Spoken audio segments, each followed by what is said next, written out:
નમસ્કાર દર્શક મિત્રો, @ગુજરાતમાં આપનું સ્વાગત છે।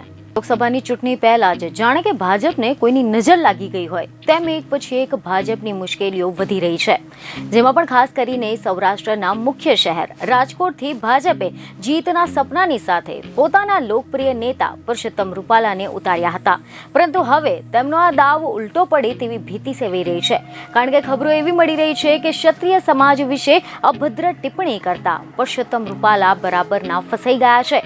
અને હવે સ્થિતિ તો એ થઈ ગઈ છે કે ખુદ પ્રદેશ ભાજપ અધ્યક્ષ CR પાટીલે ડેમેજ કંટ્રોલ માટે બેઠક બોલાવી છે। જી હા, રાજકોટ ક્ષત્રિય સમાજના આગેવાનોને ગુજરાત પ્રદેશ ભાજપ અધ્યક્ષ CR પાટીલનું તેડું આવ્યું છે।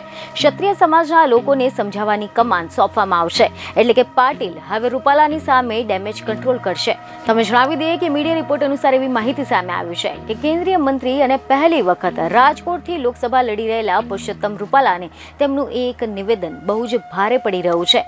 એટલું ભારે પડી ગયું છે કે માફી માંગ્યા છતાં પણ વિરોધ શાંત થવાનું નામ નથી લઈ રહ્યો।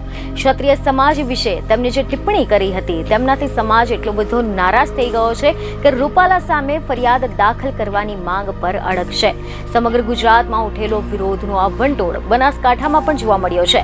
દાંતીવાડામાં ક્ષત્રિય સમાજનો મામલતદારને આવેદનપત્ર આપીને ગુનો દાખલ કરવાની માંગ કરવામાં આવી છે, તો ચૂંટણી પંચમાં પણ ફરિયાદ નોંધાઈ છે, જેથી પરસોત્તમ રૂપાલાના વિવાદિત નિવેદન બાદ ક્ષત્રિય સમાજને સમજાવવા માટે CR પાટીલે આજે રાજકોટમાં બેઠક બોલાવી છે, જેમાં પાટીલ હવે બાપુઓને ભાજપની સાથે રહેવા માટે મનાવશે। હવે આપણે જાણીશું કે રૂપાલાના કયા નિવેદન પર વિવાદ થયો છે। તો તમે જણાવી દઈએ કે મીડિયા રિપોર્ટ અનુસાર એવી માહિતી મળી છે કે પરસોત્તમ રૂપાલાએ એવું નિવેદન આપ્યું કે અંગ્રેજોએ દમન કરવામાં કંઈ જ બાકી ન હતું રાખ્યું અને મહારાજાઓ પણ નમી ગયા હતા। રાજા મહારાજાઓએ રોટી અને બેટીના વ્યવહાર કર્યા હતા, પરંતુ મારા રૂખી સમાજે ન તો ધર્મ બદલ્યો ન તો વ્યવહારો કર્યા। સૌથી વધુ દમન તેમના પર થયા હતા। આજે 1000 વર્ષે રામ એમના ભરોસે આવ્યા છે, એ સમયે તેઓની તલવાર આગળ પણ ન હતા ઝૂક્યા। જોકે તેમની આ ટિપ્પણીને કારણે તેમની સામે વિરોધનો વંટોળ શાંત થવાનું નામ જ નથી લઈ રહ્યો। પોતાની આ ટિપ્પણીને લઈને ક્ષત્રિય સમાજ સામે રૂપાલાએ માફી પણ માંગી હતી। ત્યારે હવે જોવાનું એ રહેશે કે આગળ શું થાય છે। બીજને ખબરો સાથે ફરી મળીશું। ધન્યવાદ।